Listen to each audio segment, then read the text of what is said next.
신약 마태복음 13장입니다.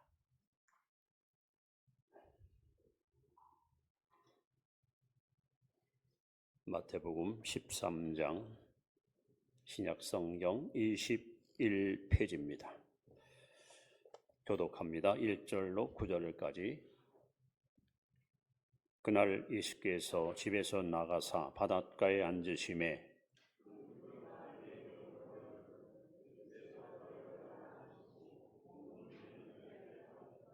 예수께서 비유로 여러 가지를 그들에게 말씀하여 이르시되 씨를 뿌리는 자가 뿌리러 나가서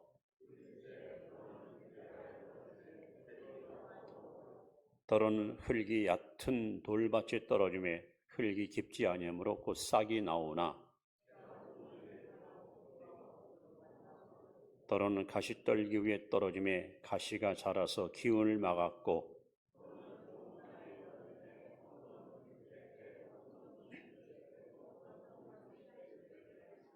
같이 봅니다. 귀 있는 자는 들으라 하시니라. 아멘. 같이 인사합니다. 함께 예배드려서 행복합니다. 바라만 봐도 은혜가 됩니다. 지금 농촌은 농사를 준비하는 계절입니다. 과수하는 분들은 전지를 지금 열심히 하고 계시고 조만간에 이제 묵은 땅을 갈아엎고 씨를 뿌리는 바쁜 계절이 찾아옵니다.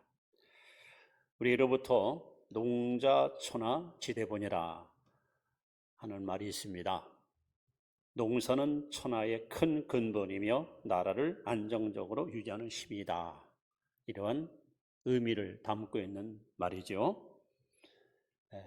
예수님께서 요한복음 15장 1절에 하나님을 가리켜서 내 아버지는 농부라 하고 말씀했습니다.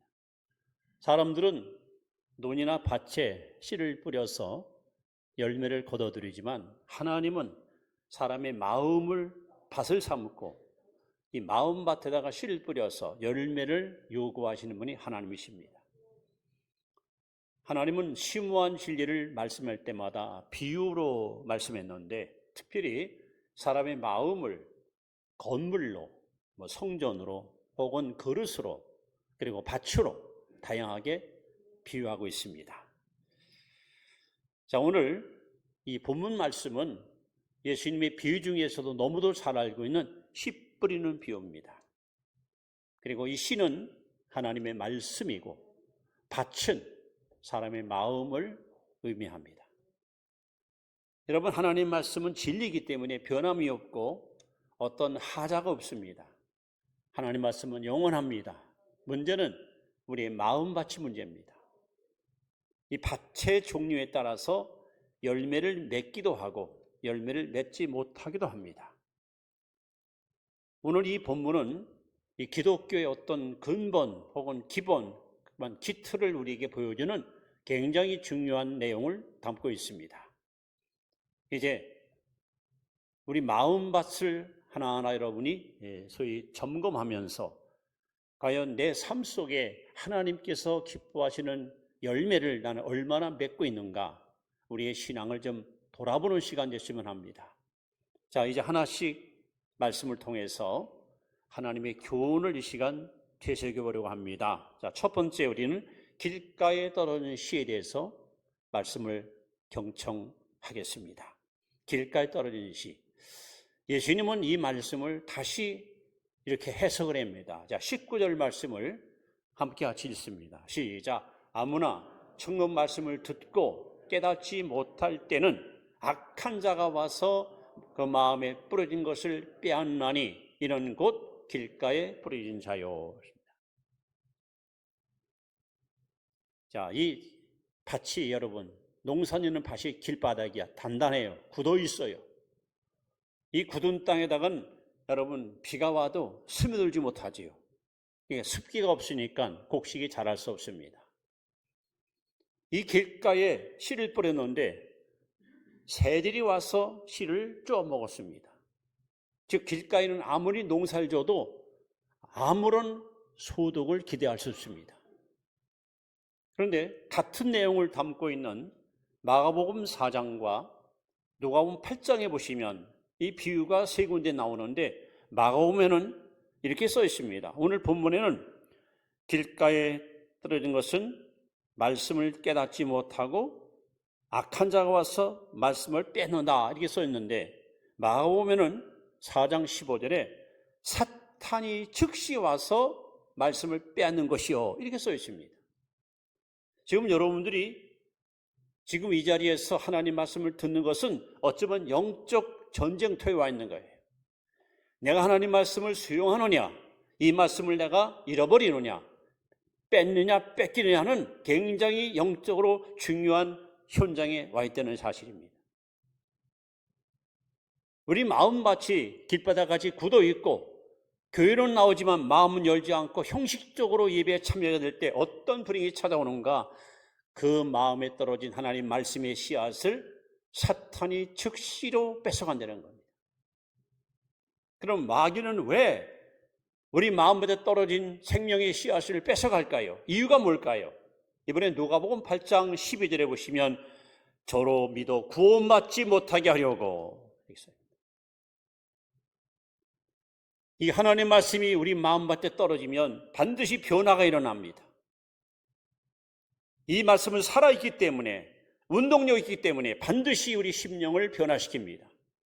사탄은 그걸 알기 때문에 길바닥에 떨어진 하나님 말씀의 씨앗을 즉시를 뺏어갑니다. 왜? 구원받지 못하게 하라고. 교회는 다녀도 결국 지옥 자식 만들려고. 여러분, 얼마나 영적으로 지금 민감하고 중요한 현장에 우리는 와 있다는 사실을 깨달아야 됩니다. 자, 이런 길바닥 같은 마음은 안타깝게도 사탄이 지배하는 마음입니다. 자, 기독교 역사에 성경 다음으로 가장 많이 베스트셀러로 읽혀지는 책이 철로역정이라는 책, 철로역정, 하늘 가는 길. 이 책을 기록한 사람이 영국의 존 버년이랍니다. 존 버년. 이 존 버년이 어려서부터 교회를 열심히 다녔습니다. 청년 때에 성경을 읽다가 깜짝 놀랐습니다. 왜? 내가 이 교회에 나온 지가 벌써 수년이 됐고 목사님을 통해서 들은 설교가 수백, 수천 건을 들었는데 자기 속에, 자기 마음 속에 하나님 말씀이 하나도 없는 거예요. 이 씨 뿌리는 비유를 읽다가 깜짝 놀랐습니다. 아, 내가 그동안 이 말씀을 내가 다 뺏겼구나.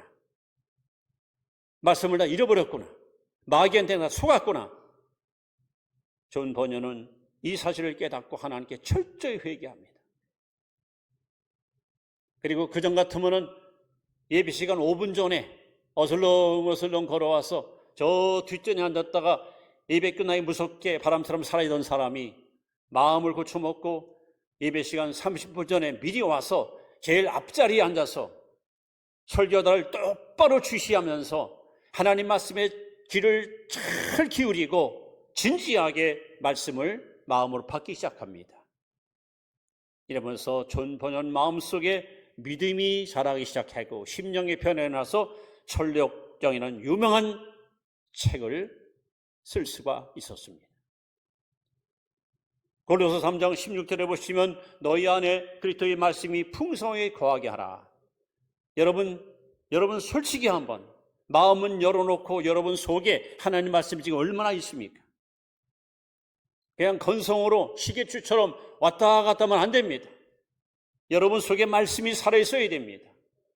시편 119편 11절에 내가 주께 범죄치 아니하려 하여 주의 말씀을 내 마음에 두었나이다. 내 안에 말씀이 살아있어야 죄를 이길 수 있습니다. 말씀이 내 안에 있어야 유혹도 이기고 시험도 이기고 세상도 이길 수 있습니다. 이 말씀이 없으면 그 신앙은 요동칩니다. 그 신앙은 반드시 여러분 흔들리고 무너집니다. 그래서 길가에 떨어진 이 씨앗은 아무런 열매를 기대할 수 없고 떨어지는 즉시 새들이 사탄이 뺏어먹기 때문에 이 사람은 영적 농사를 헛농사 짓는 거예요. 그렇게 교회를 10년, 20년 다녔지만 구원에 이르지 못한 채 하나님께 외면당하는 자가 될 수 있습니다. 얼마나 두렵고 떨리는 사건입니까? 이번에 두 번째는 돌밭에 떨어진 씨를 보도록 하겠습니다. 자, 20절, 21절에 보면 예수님은 이걸 어떻게 또 해석했습니까?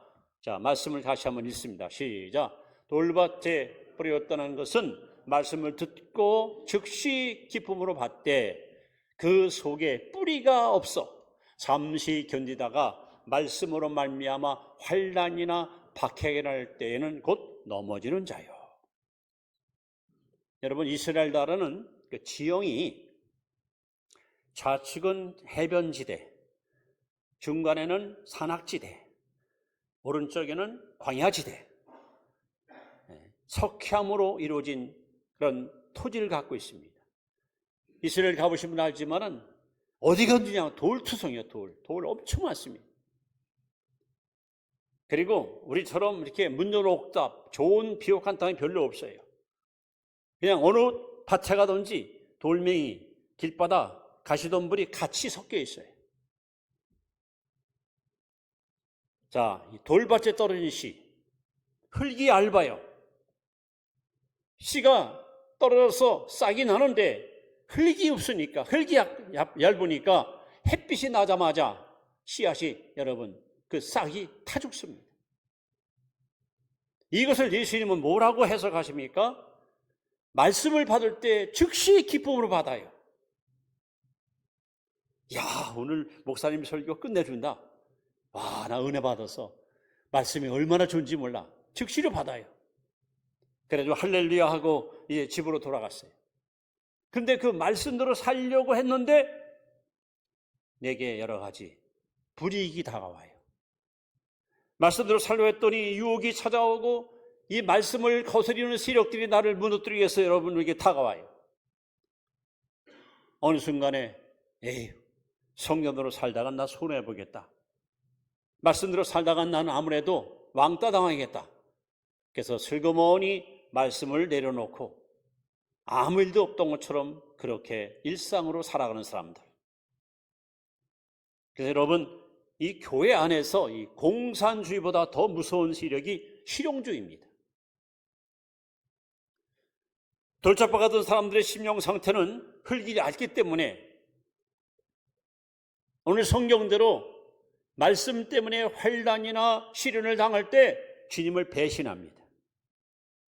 그릇으로 말하면 마치 냄비, 양은 냄비처럼 금방 파르륵 끓었는데 금방 식어져 버려요. 이런 사람들은 육신이 지배하기 때문에 항상 머릿속에 편리함을 추구합니다.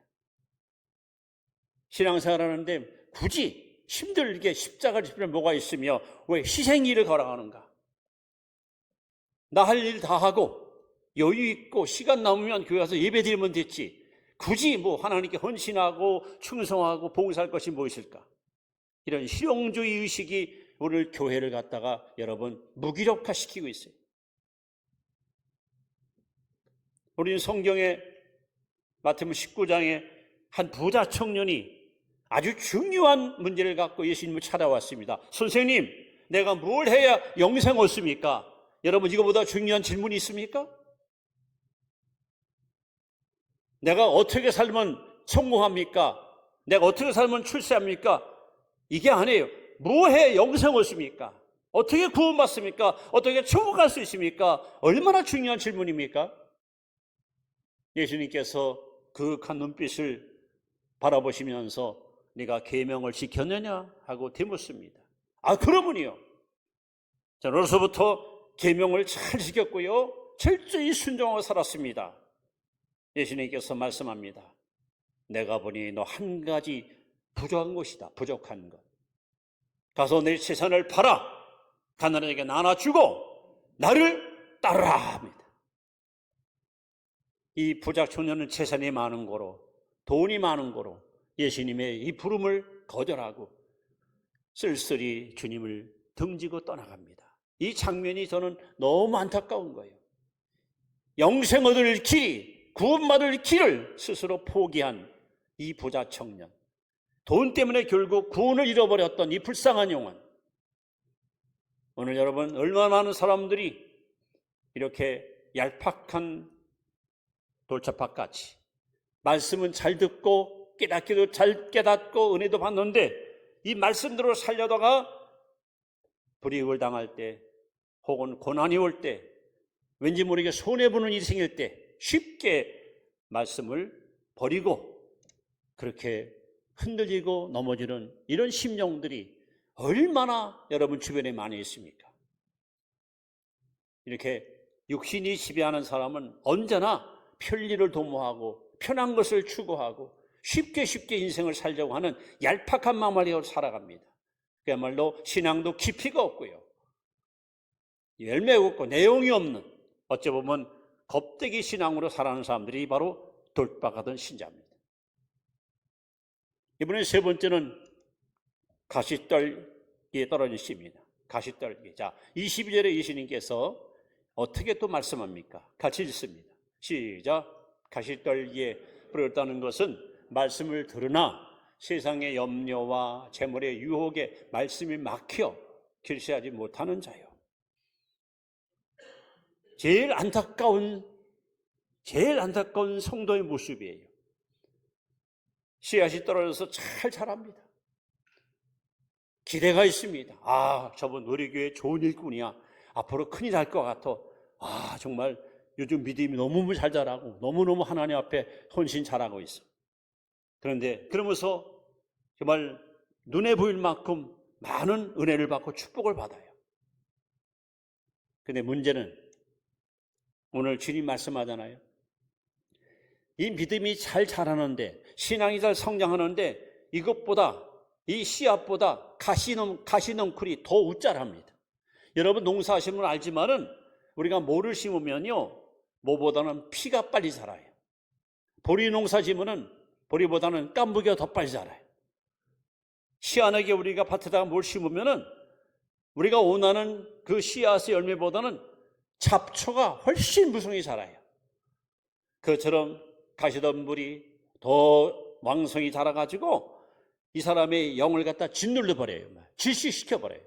그러니까는 기대했던 이 열매는 맺히지 못한 채 그야말로 가시덤불의 엉겅퀴에 짓눌려 가지고 영적으로다가 막 소위 흔들리는 요동치는 이 심령이 바로 가시덤불에 떨어지는 씨앗입니다. 왜 이 사람이 이렇게 됐을까요? 예수 믿는 저와 여러분에게 예수님께서 아주 엄한 경고성 메시지를 요한일서 2장 15절, 16절, 17절에 이렇게 말씀합니다. 세상이나 세상에 있는 것들을 사랑하지 말라. 누구든지 세상을 사랑하면 거기 누구라는 것에는 저도 여러분도 모두가 포함되는 거예요. 누구들이 세상을 사랑하면 아버지의 사랑이 온전히 거하지 못하나니 이는 세상에 있는 모든 것들이 육신의 정욕과 안목의 정욕과 이생의 자랑이라. 사랑하는 성도 여러분, 주님의 말씀입니다. 이 세상이나 세상의 영들을 사랑하지 마세요. 사람은 어쩔 수 없이 내가 사랑하는 자에게 관심을 갖고 사는 거예요. 우리 예수 믿는 사람들은 어떻게 하면 내가 예수님을 닮을까? 어떻게 하면 주 앞에 헌신할까? 어떻게 하면 주를 기쁘게 할까? 여러분 이걸 고민하고 살아야지. 주님을 이용하고 빙자하고 주님을 앞세워서 어떻게 하면 내가 부자가 되고 어떻게 하면 내가 출세하고 어떻게 하면 내가 인기를 얻을까? 이런 사적인 욕심이 우리 마음에 들어와서 순수한 신앙이 변질된다면 여러분의 마음은 어쩔 수 없이 가시덤불로 덮쳐서 하나님이 원하는 열매를 결코 맺을 수가 없습니다. 그래서 세상의 염려와 재물의 유혹에 말씀이 막혔다 그랬습니다. 예수님은 마태복음 6장 24절에 사람이 하나님과 재물을 겸하여 숨길 수 없느니라 했어요. 두 마리 토끼를 우리는 다 잡을 수 없어요. 선택하십시오, 여러분. 마음을 다하고 성품을 다하고 뜻을 다하여 주 하나님을 사랑할 것인지 아니면 이 세상과 세상 것들을 사랑할 것인지 두 가지 함께 움켜쥐고 살 수는 없습니다. 하나님을 섬기려면 다른 것을 포기해야 됩니다. 그런데 포기하지 않고 여전히 세상줄을 부여잡고 생명줄을 잡겠다는 것은 여러분 얼마나 부질없는 짓인지 우리는 깨달아야 됩니다. 저는 성경에서 가장 안타깝고 가장 마음 아픈 사람을 디모데후서 4장 10절에 이렇게 써 있습니다. 대만은 세상을 사랑하여 나를 버리고 대산을 꺼려갔고. 한땐 바울과 함께 한쪽에는 마가 혹은 누가 아니면 대마, 이 두 양 오른팔과 왼팔처럼 바울과 함께 로마거리를 다니며 복음을 전하며 세계 선교에 앞장섰던 초대교회의 훌륭한 일꾼이었던 대마가 어느 순간 마음이 변합니다. 주님이 사랑했던 그 마음의 사랑이 다 빠져나가고 세상을 사랑하는 마음이 들어오기 시작합니다. 얼마나 많은 초대교회 신자들이 대마를 통해서 복음을 듣고 은혜를 입었는데 영적 지도자였던 대마가 어느 한순간 세상을 사랑하는 마음이 들어오니까 사명을 버리고 바울을 버리고 직분을 버리고 결국 떠나고 말았습니다. 이 세상은 너무도 매력이 차고 넘치는 세상입니다. 우리가 조금만 한눈 팔면은 우리의 심령을 병들 수 있는 수많은 요인들이 사방에서 여러분 파도같이 밀려와 우리 영혼을 잠식시킬 수 있습니다. 그러나 주님은 분명히 말씀합니다. 이 세상도 그 정욕도 다 지나가되 오직 하나님의 뜻을 행하는 자는 영원하리라.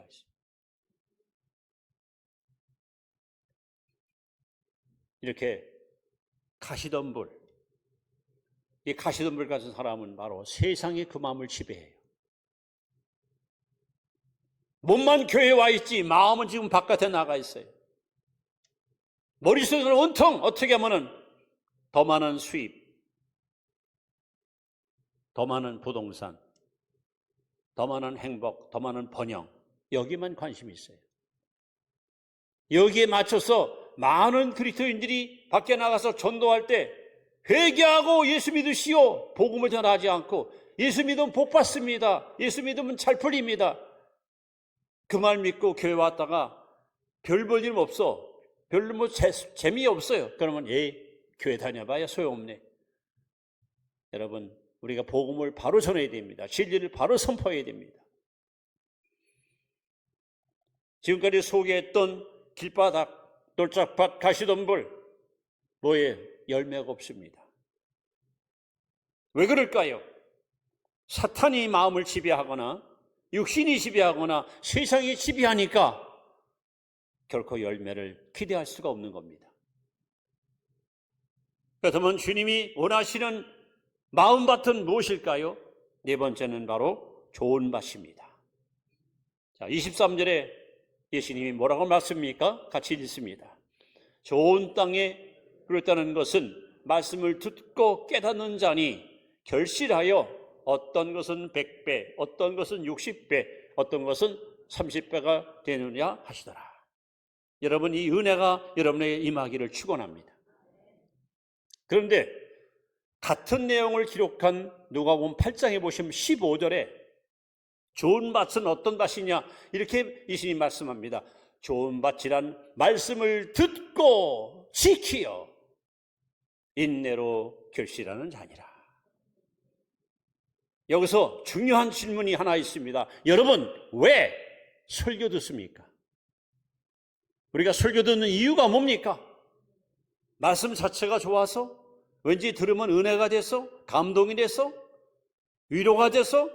뭔가 마음에 희망이 생겨서? 아닙니다. 우리가 말씀 듣는 가장 중요한 이유가 있다면 말씀대로 살기 위해서. 이 말씀대로 우리가 살기 위해서 들어야 됩니다. 그래서 예수님께서 말씀합니다. 좋은 밭이란 말씀을 듣고 지키어. 말씀을 듣고 지키어 인내로 결실하는 자니라. 그래야 여러분 30, 60, 100배 열매를 우리는 거둬들일 수가 있습니다. 신약 성경에는 많은 교회가 등장합니다. 그 교회를 분석해 보면 책망받은 교회가 있고 칭찬받는 교회가 있습니다. 그 칭찬받는 교회 가운데 데살로니가 교회.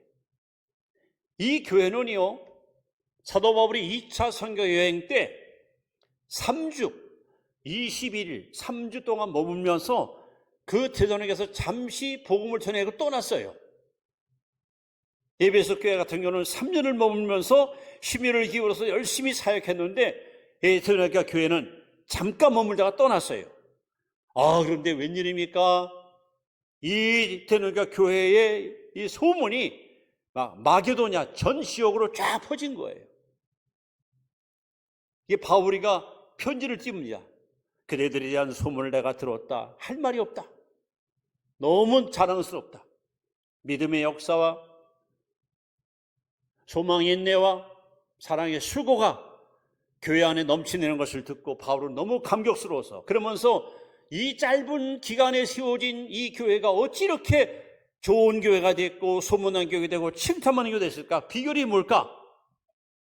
데살로니가서 2장 13절에 바울이 이렇게 말합니다. 내가 너에게 나가서 하나님 말씀을 전할 때 사람의 말로 듣지 않고 하나님 말씀으로 받았느니라. 이 말씀이 너희 민자 속에서 역사하느니라. 이 교회가 이렇게 복받은 비결은 설교자가 설교할 때 사람의 말로 듣지 않고 하나님의 말씀으로 받았어요.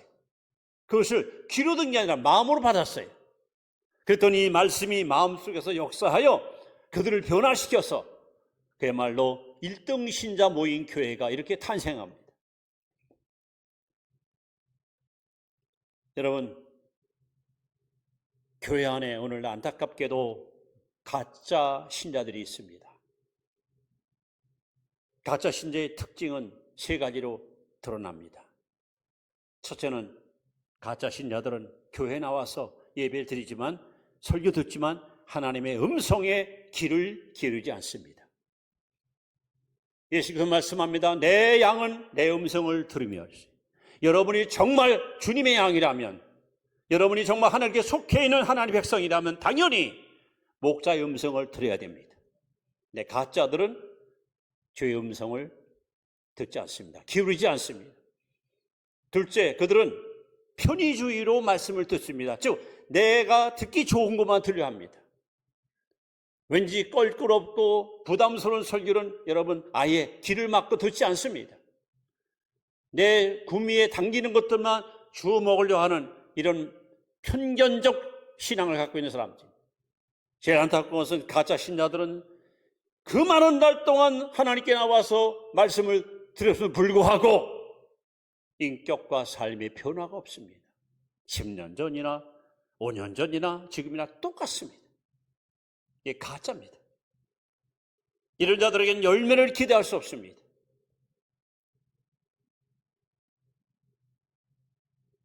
저희 고향에 신시성을 갖고 있는 저는 그 집 내력을 잘 압니다. 왜냐하면 저희 증조 고조 할아버지 재산은 몰라도 그 집은 제가 다 알아요. 왜? 이 집은 조상신을 정말 그렇게 잘 섬길 수가 없어요. 가을에 시제 때가 되면 빚을 내서라도요 엄청나게 음식을 차려서 동네 사람들한테 푸짐하게 데려버려요. 그래서 제가 그 사람 제삿날을 알아요. 배가 고팠던 시대이기 때문에 그날 제삿날 되면 그냥 가서 떡을 시큰 먹어 그냥 아주 정말 배탈 나도록 먹었어요. 그런데 그렇게 우상을 숨기던 그 집안이 서서히 무너지기 시작하더니 불행하게도 장자도 죽고 차자도 죽고 그다음에 그 손자도 그냥 폐병 걸려가지고 쫄딱 망하는 거야. 근데 그 집에 그들이 떠나간 뒤에 한 시성 가진 사람이 이사를 왔어요. 똑같은 집에 똑같은 땅하고 농사를 했어요. 근데 3년이 지났는데 저희 동네에서 제일 부자가 됐어요. 저는 그걸 보면서 야, 예수 믿는 사람과 안 믿는 사람의 차이가 이렇게 극명히 보이는 것을 봤어요. 그걸 보면서 뭘 깨달았느냐? 제가 아까 서론에 말씀합니다. 하나님은 우리의 영적인 농부예요. 농부. 사람은 밭이나 논에다가 씨 뿌리지만 하나님 우리 마음밭에다가 여러분 농사 짓거든요. 같은 농토를 갖고 있어도 누가 농사지냐에 따라서 여러분 열매를 많이 거둘 수 있고 소득이 없을 수 있어요. 게으르고 태만한 농부가 농사지면 좋은 열매 기대할 수 없지요. 그럼 하나님은 실수하십니까? 하나님은 여러분 농사를 망칠 뿐입니까? 하나님은 절대로 실수하지 않습니다. 실패하지 않습니다. 빌립보 1장 6절 말씀에 너희 안에 착한 일을 시작하신 이가 그리스도 예수의 날까지 이룬다고 말씀했습니다. 문제는 뭐냐? 내가 문제입니다. 내 마음밭이 문제입니다. 그럼 어떻게 하면 우리는 좋은 밭이 돼서 하나님이 기다리는 열매를 맺을 수 있을까요? 그 비결이 있습니까? 있습니다. 이제 결론적으로 그야 호세아 10장 12절 말씀을 여러분 소개하면서 마무리하도록 하겠습니다. 호세아 10장 12절 말씀 자 같이 읽습니다. 너희가 자기를 위하여 공의를 심고 인애를 거두라. 너희 묵은 땅을 기경하라. 지금이 곧 여호와를 찾을 때니 마침내 여호와께서 오사 공의를 비처럼 너희에게 내리시라. 한번 따라합시다. 너의 묵은 땅을 기경하라. 아무리 여러분 어리석은 농부라도 이 묵은 땅에다 씨 뿌리는 사람은 한 명도 없습니다. 어떻게 됩니까? 갈아엎어야 됩니다. 결국 내 마음이 길바닥, 내 마음이 돌짝바, 내 마음이 가시덤불 이것 갖고 탓하지 마세요. 갈아엎으면 돼요. 이것을 바로 회개입니다. 예수님이 땅에 오셔서 제일 먼저 외쳤던 메시지가 마음 1장 15절입니다. 때가 찼고 하나님 나라가 가까웠으니 회개하고 복음을 믿으라 했어요. 이 심령을 갈아엎어야 돼요. 회개해야 됩니다. 다시 말하면 여러분 정권 교체해야 돼요. 지금까지 내가 주인 노릇하니까 농사가 망친 거야. 새 주인 하나님이 내 안에 오셔서 내 안에 경작하시면 여러분 반드시 우리는 30, 60, 100배 열매 맺습니다. 아까 우리 부른 찬송 죄짐을 지고서 권하거든 내 마음속에 주 영접하며 이제 마음을 열고 여러분 새 주인 예수 그리스도를 나의 주 나의 하나님으로 모셔드리세요. 그리고 그분이 내 마음을 기경하고 내 안에서 일할 수 있도록 여러분 위임하십시오. 그래서 그분이 여러분의 마음밭을 경작하게 되면 여러분 마음밭은 반드시 옥토가 될 것이고 하나님이 기뻐하는 열매를 주렁주렁 맺어서 하나님께 영광이 되고 여러분 스스로에게는 자랑거리가 되고 사람들한테는 감동을 주는 그런 신앙의 길을 우리는 걸어갈 수가 있을 것입니다. 너의 묵은 땅을 기경하라. 회개하여 쟁기를 가지고 땅을 깊이 갈아엎어야 돌도 빠져나가고 잡초도 빠져나간 것처럼 회개하고 여러분 깨끗이 씻음 바를 때 우리 마음밭은 옥토가 될 수 있고 이 밭에 떨어진 씨앗들은 반드시 좋은 열매를 맺게 될 것입니다. 기도하겠습니다.